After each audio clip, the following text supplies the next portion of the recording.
Are you ready to shine a spotlight on your business? Get ready to find out the basics of SEO.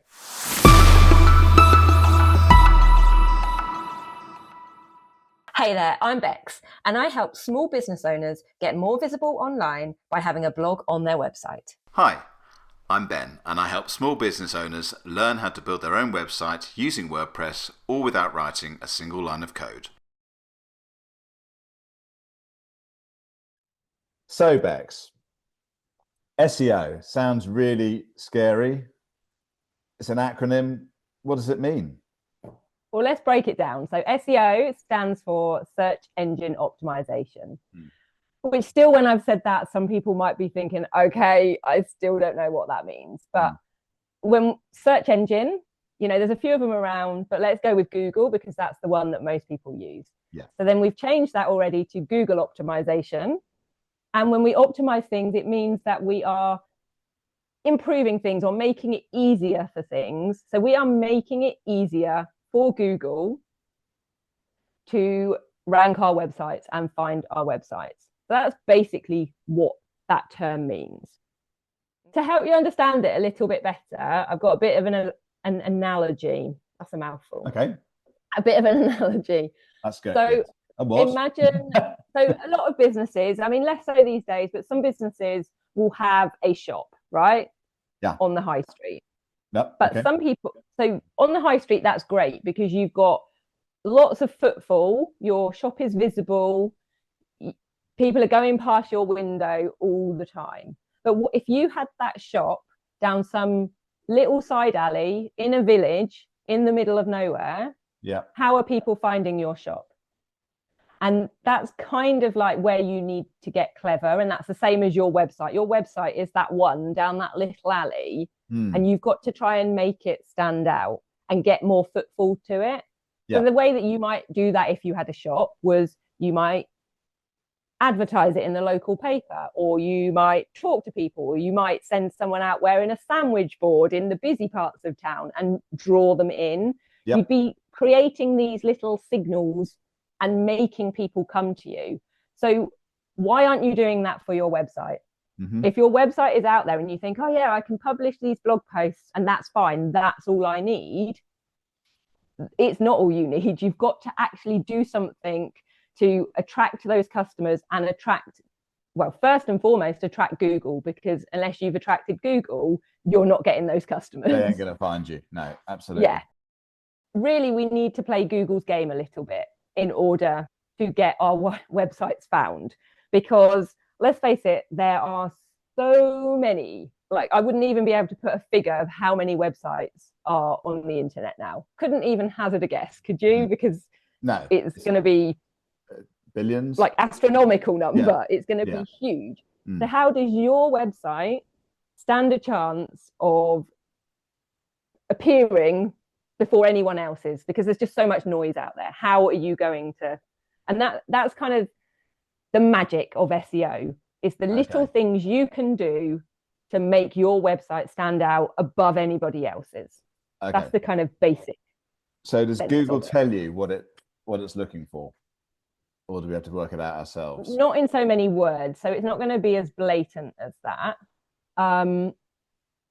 You have to know a few things, and this is where often people get quite daunted by it, because it's this sense that you've got to do all this tech stuff to your website in order to hit these SEO markers. And actually, you don't. On-page SEO is, well, I would say it's the easy SEO. It's the stuff that you can do yourself with very little effort and make these little tweaks on your website or in your blog posts that act as little markers to Google to be like, oh, whoa, that's a good website about that topic. I'm going to up them a little bit. Okay. So without going into too much detail, so don't want to overwhelm anybody, but let's just go through what some of those, the main ones are, in order of priority. And I think the main one is the title tag, isn't it? That's got to be the number one. Yeah. The title tag is really important. What you're calling. So I'll do it in terms of a blog post for the moment. Of course. That's what I know. Makes sense, yeah. So you need to make sure that title tag is very clear on its purpose. It ideally is going to be like something someone is looking for.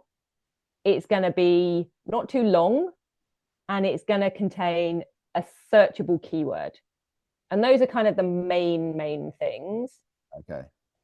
Should we just explain what a title tag is? Because I feel like that's a bit. Yeah, do you want to do that? Already introduced some jargon. So a title tag is not visible on your page, but it is what you see. It's the blue link you see in Google, basically. So that's what will appear there. So it's got to look good for Google, but it's also got to look good for human beings. So it matches what they've imagine they've typed something into Google. It's got to match their expectations using their terminology.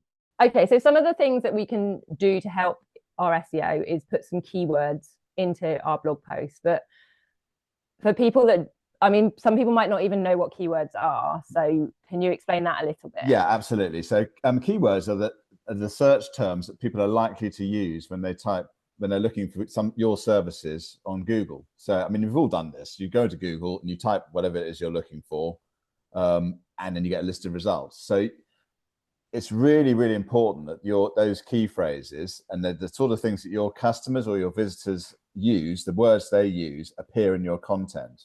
And then that's really the first step into getting ranked on Google.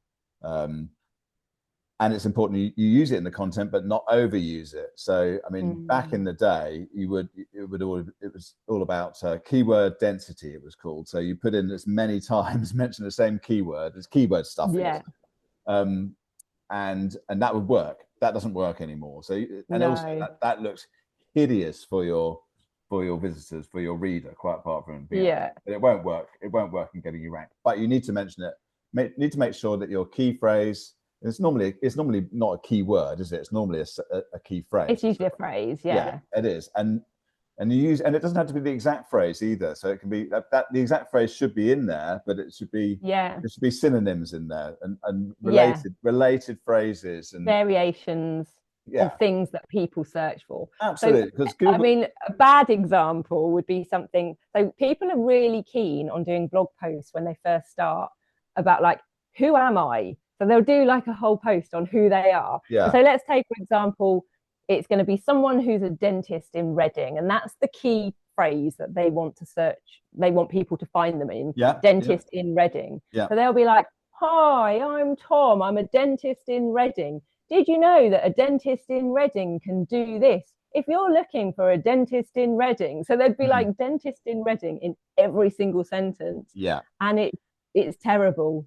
Google absolutely hates that these days. Yeah, and no one speaks like that, do they? You would never speak like that in real life. So, and someone reading it, it looks dreadful as well. So and Google, it's not enjoyable to read. You're right, and Google's got very sophisticated in terms of what it understanding the connections between words and what they mean, all the semantics. It's got really, really clever. So the best thing is to just write naturally, I think, but being aware of still being aware of the search term you're targeting. Yeah, and that's the key thing. It's knowing what your audience and your readers want. It's not what you want to write about necessarily. Correct. I mean, that helps if you have the passion for the subject, which I'm assuming you would if it's your business, because there's a reason why you're in your business. But really, you really need to like pinpoint exactly what it is that your customers or potential customers are going to be searching for, or what they need from you, and that then determines what your blog posts are going to be about, and also then what tweaks you can make in your SEO for your keywords. Right, and that's actually avoiding industry jargon as well, isn't it? So you don't use the language that you would use to other people in your industry. You've got to listen to what your customers say, and you can look at their emails actually and what the sort of language they use then. You can look at when you're talking to them face to face or on the phone, you listen to the words they use and use those words rather than the industry specific terminology that's alienating for everyone else. Yeah, definitely. So we've kind of covered like the what SEO is. We know that now, and the how, obviously we've touched it in a little bit of detail. It's such a massive subject that we're not going to go into that in too much detail now. No, but having said that, there's I know that you're going to be offering like a checklist of things that you should go through to actually make sure that you've ticked all the boxes and got your blog post correct in terms of SEO. So you're going to be offering that, aren't you? Where I spoke about on-page SEO, I figured that a checklist would be really useful for people so that when they're writing their posts, they've got an actionable list of things that they need to go through and think, yes, tick, I've done that, I've done that. And like I say, they're really simple little tweaks that you can make to your blog posts, but it will just mean that you've SEO'd your blog post really easily without even I'll be helping you so much. Yeah. And you can use that time and time again, almost like a bit of a template. Well, that's a no-brainer, isn't it? And we'll stick a link in the description afterwards, so you can find out more. Yeah, and you can contact me for more info about that. Superb, brilliant. So we need to talk about why it's. We need to talk about why. And we've touched on that a little bit, haven't we? But it's yeah. But basically, where I had the analogy about a shop front and getting more footfall, good SEO will bring more footfall to your website. It will bring you more traffic. And the hope is that by bringing you more traffic, you are going to hopefully generate more leads and then convert those leads into sales. That's the big end goal here. But you've got to first make your website, get your website out there and be seen, because if it's not being seen, how is that even working for you? You've effectively just got some website that's sit there doing nothing for you. Of course. And I guess the ideal is if you go back to the start of the journey, someone's come to Google, they're looking for a particular product or service, they've typed in their key terms. Because your website is optimized for those, or your web page is optimized for those particular key terms, you come up in the search engine results, they click through, and they automatically see the search term that they've used in your heading, your page heading, and your content. And so it's matching their expectations. Yes, I'm in the right place. I need to read more. I need to do whatever the next step is. So exactly, you made it as clear as possible for them. You've just followed that whole journey and kind of reaffirmed what Google has told them and why they've sent them to you. Yeah. And obviously, where you said about variations of keywords, so if that doesn't just need to be in one blog post, that can be across like a whole realm of different blog posts, because the more of those kind of like niche, very specific keywords that you can get, Google again sees those as signals that you're an authoritative site, that you have this expertise and this knowledge. It trusts that if it sends people to you, it is going to deliver to them what they are after. Absolutely. And then Google's mission, isn't it, is to provide the most relevant results to any given search term. So it's going to do that. If you make sure that your web page matches that description, it is the most relevant result, then you stand to do well. Definitely. And you will get visitors coming to your website. Yeah, definitely. So SEO effectively puts a shining light on your website, which if other people haven't done it, if your competition hasn't done that, yours is going to shine so much brighter than everyone else's. And when Google sees that light, it's going to grab yours and it's going to put it higher up on those search engine results. Yeah. And it is ultimately the first step in someone who knows nothing about you. They're beginning their journey to becoming a paying customer. So it's absolutely crucial that you put all that in place. And as we know, when you do a search, you don't really go beyond page 2, I reckon, on Google, and that's at a push.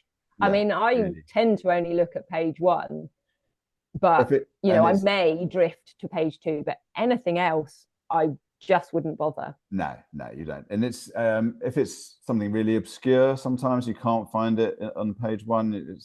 But most things you come, and it's not even it's the top half of page 1, really. It's the top 3-4 results. You're going to find what you're looking for. And actually, if it hasn't given me the results in those first 2 pages, I then tend to change my search term and I niche it down, or I think, I obviously haven't put the right thing in. So You get more I'm specific. not saying that you're gonna get to the very top level of page 1, but that's not necessarily what we're after here. We just want to move from 10 up to 2, and that's going to be a winner. So yeah, absolutely, yeah, definitely. That's the objective, isn't it? Yeah, that's the objective. So I think we've covered most of it, haven't we? Really, we've covered what SEO is, how you, well, at least how you start to address it, and how you do it, and also why it's absolutely critical for your business. Absolutely, yeah. And as I said, it's really not as difficult as you might first think. Certainly starting off on that process. Certainly starting off, yeah. There's some very easy things you can do. And as Ben said, if you go and check out my checklist, I think you'll be pleasantly surprised by the things that you can do. Easily. That's going to add on maybe tops 10 minutes to your blog writing process. Yeah, but that's a no-brainer, isn't it? That's an absolute no-brainer. Something you can easily do, doesn't take you very long, doesn't require any technical knowledge. Why would you not do that? I hope that clears up some of the mystery that surrounds SEO and explains at least the basics of how you go about doing it. But of course, if you've got any problems related to SEO, whether it's a specific problem that you've got at the moment, or if there's a more general question you have about SEO, you can pop your questions in the comments below, or you can find links to both of us in the description. Thank you so much for watching, and please do remember to check out the other videos on our channel. And if you like what you see, please hit subscribe and follow us on our socials. Details in the description below. That's bloopers sorted. This is the same as last time. It's me looking blankly at the screen, wondering why. It's going to end up in that blooper reel again. That's material I can use. I know.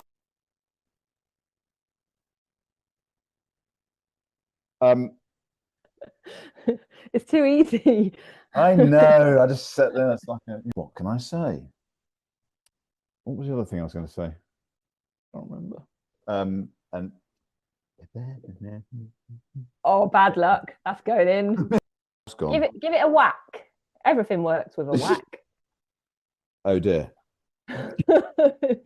Oops. Before the riffraff come out. Well, quite, yeah. What even is SEO? What white how of SEO? What's SEO? Write that down.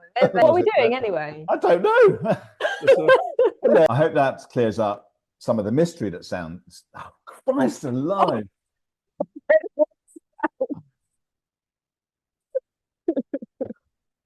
Of course, if you've got any problems, no, you've got all the problems. Why are you chuckling? The last thing you did, sorry. Oh, good Lord. You were like David Attenborough then. Who? David Attenborough? Okay. Like, oh, no, I don't mean David Attenborough. I mean, what's his name? The guy that used to be like fumbling around. Oh, David, grabbing with great nuts, him. David Bellamy. Bellamy, you were like him. David Bellamy. I'm nothing like David Bellamy. What an idea. I'm uncontactable. Do not come near me. Do not approach with caution. Fix your WordPress website. Give it a whack. Marvelous.